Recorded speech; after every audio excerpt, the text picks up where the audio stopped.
A Kundalini awakening does not heal you. And if you miss this step, you could be walking into a very dangerous gray area. This has come to light for one very specific reason. I've started to see some teachers out there saying, all you need is to open your energy and everything will be fine. Connect to whatever. You don't have to heal previously. Everything will be fine afterwards. Now, some of these facilitators that do this, they've actually gone through a long healing process themselves. And so when they get to this stage, they don't have a problem. But what they don't realize is that not everyone has gone through 3 or 4 years of healing first.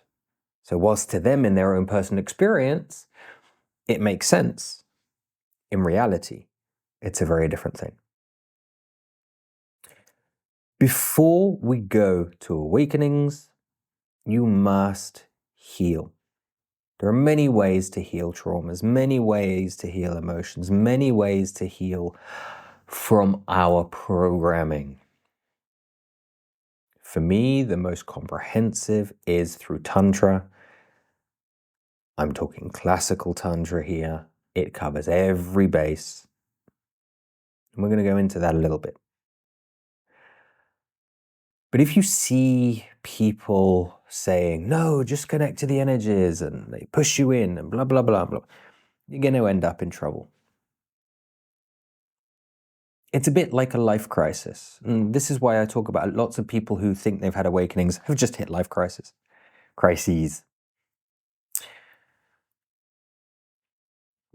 And then you have so much conflict within you.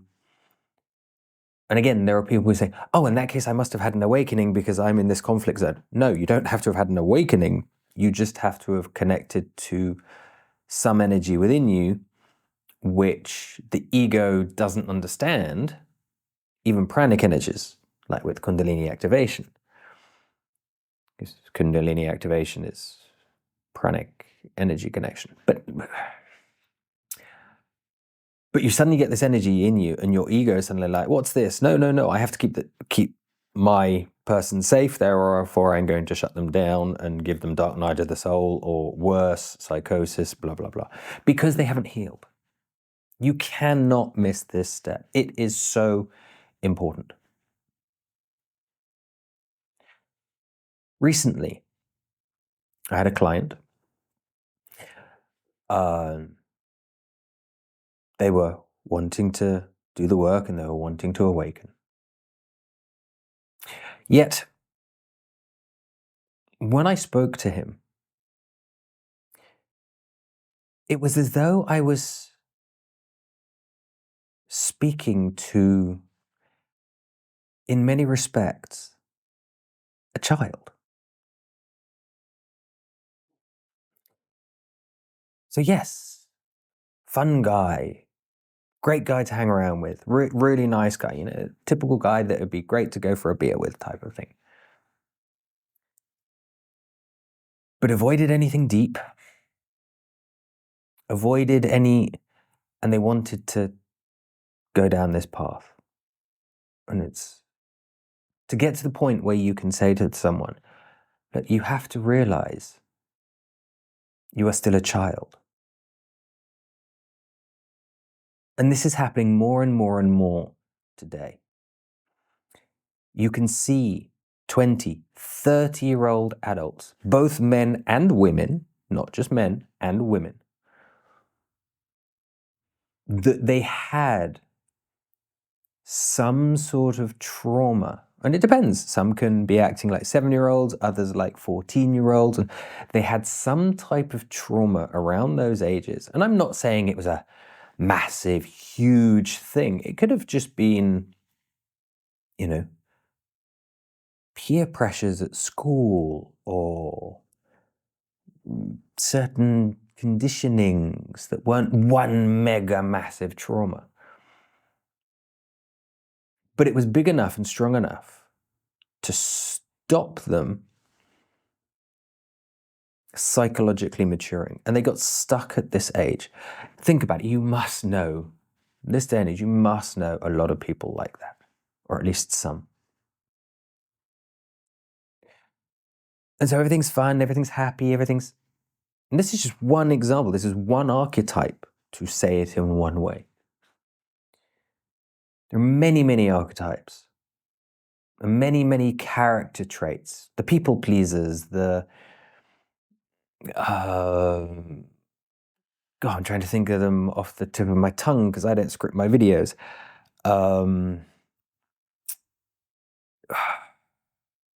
Well, let's just leave it there. Names will come back to me in a minute. But all these sort of character traits that have to be dealt with. And with the client I'm talking about, he was so stuck in this area, and it's like, we need to find, not just psychologically, not just talk therapy, finding perhaps the memory or that part of you or that period of time where you stopped processing. Because with talk therapy, we can talk about it. It's like, oh, great, yes, okay, now I'm in touch with it. It's like, yeah, so what? You got to release it. You got to be at peace with it. You've got to let go of it. You've got to love it. You've got to care about it. And not just talk about it to numb yourself to it. And so we did. We found it. We discussed it. But then it was then connecting both somatically and energetically to the physical body and the energetic body, or if we want, the spirit, to be able to really find it, go deep, release, so open that density, that trauma within a specific part of the body. And in different people, that can be in different places. It could be an emotional thing in the heart. It could be an emotional thing in the stomach. It could be in the sacral chakra. It could be in the root. It could be, there are so many places. With other clients previously, the most common one other than that is the question of fear. Fear is a powerful controller. That's why it's used to control society. We see it in social media. We see it in mass media. We see it. It's fear. Driving down the road. Oh, there's a policeman. Oh, you're doing nothing wrong. You're driving under the speed limit. You see a policeman. You suddenly, oh, I'm doing something wrong. I'm getting in trouble. Fear. Rather than, there's a policeman. Awesome. I feel safe on the road. Hey, I'm going to wave. Hope they enjoy their day. Which one do you do? And so I work with clients using the Tantric methods, which are multi-pronged, of course, to work through these things, to find these things, to release these things, to heal, to get to that point zero. Because if we're not at that point zero, and that point zero alone is a big enough transformation for a lot of people. They don't need to go through an awakening. They just want to feel at home in their bodies. And that's fine. I help people just do that stage if that's what they want to do. Check out my website if you're interested in working with me. But it's... What type of person are you? Are you a people pleaser? Are you an avoider?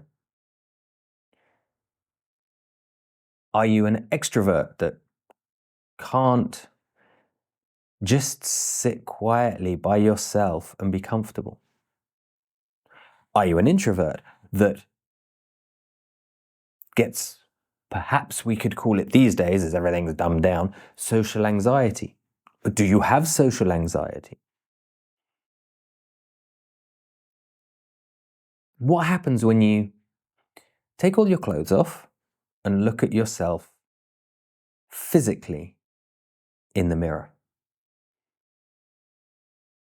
Can you walk around your house, even, maybe you live with other people, but even when the house is empty, are you happy walking around the house naked? If you look at yourself in the mirror, even fully clothed, do you go and find the faults in your face or your hair or your... Another client. Girl, late 20s,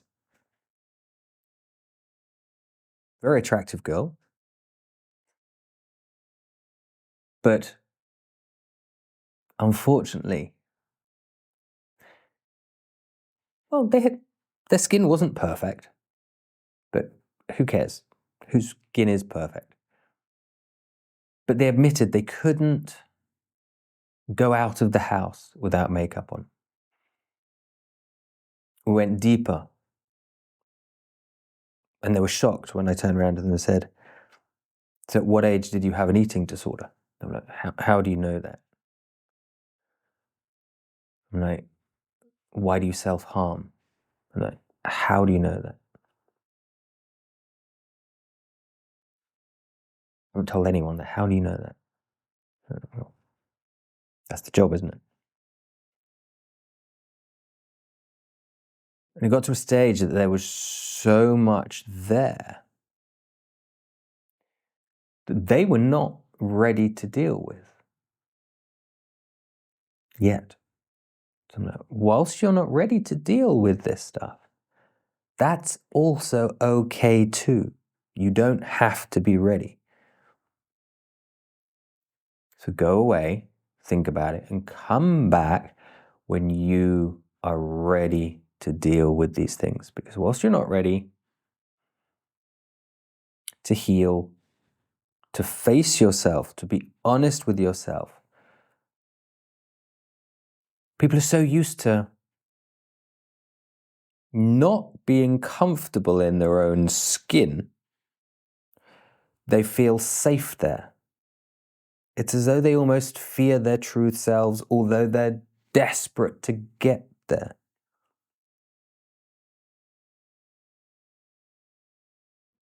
But until you can,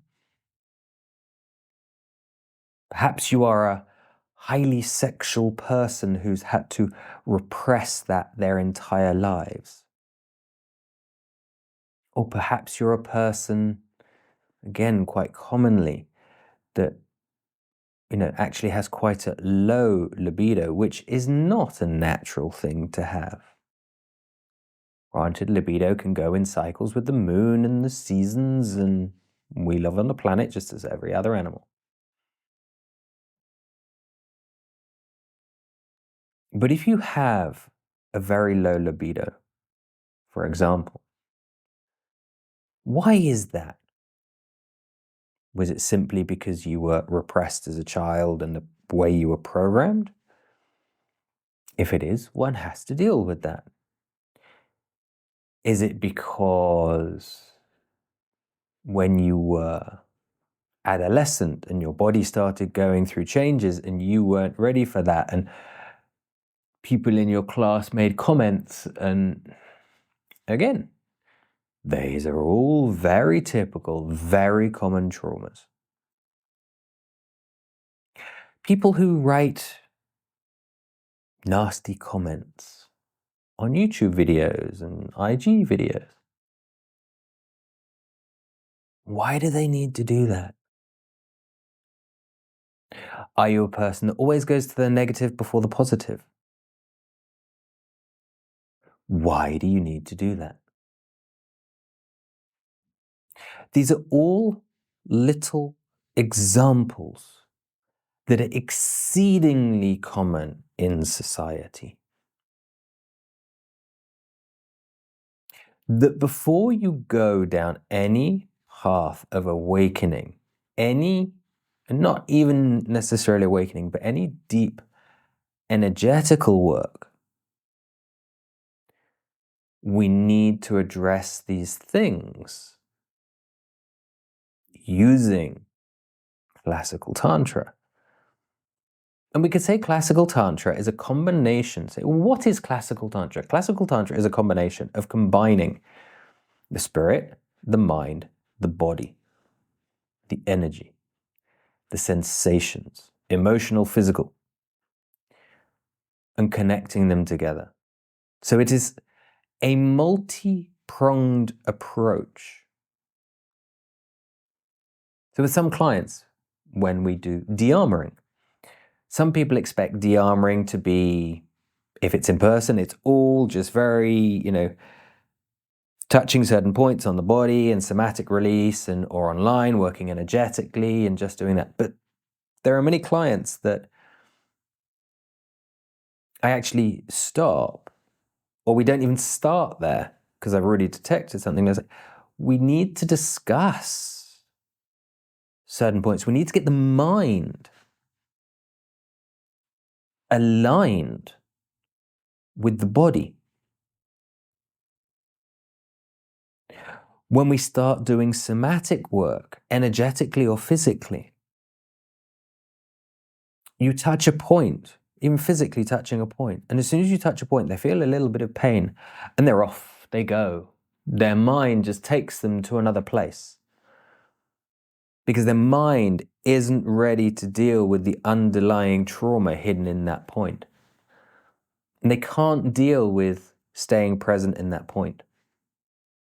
Others find it impossible to under that point. So when a point is pressed and you feel pain, ideally, there's an emotion that is going to arise from that pain. And that emotion can be a positive emotion. It can be laughter, it can be fun, it can be release, it can be amazing. Yet they're incapable, they're so disconnected with the emotion to that trauma point of their body. And so therefore we have to go to the mind first to ask the question why. Allow the body, allow the mind to accept, allow the ego to accept that. So when we go to that part of the work, to the physical part, we can release these things. So when we get to the energetical part, more power to the person, the easy the journey, everything becomes. Now, if any of this resonates with you, with any of the things that I've mentioned, character traits and things like that, if you have any of those, leave a comment in the video.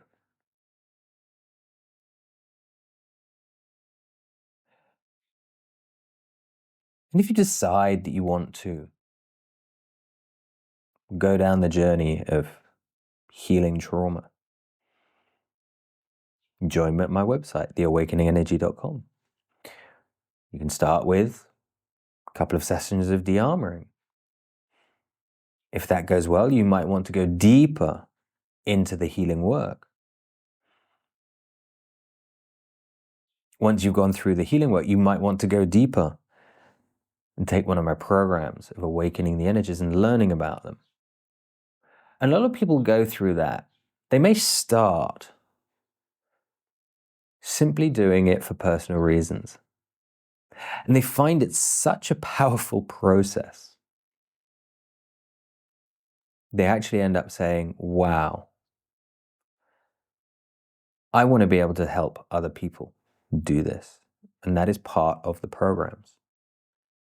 Not only to help yourself do it, but so you can learn to help others. Remember to subscribe to the channel, share this video, hit that notification button, hit that hype button or that like button if you don't have a hype button. And I'll see you in another video.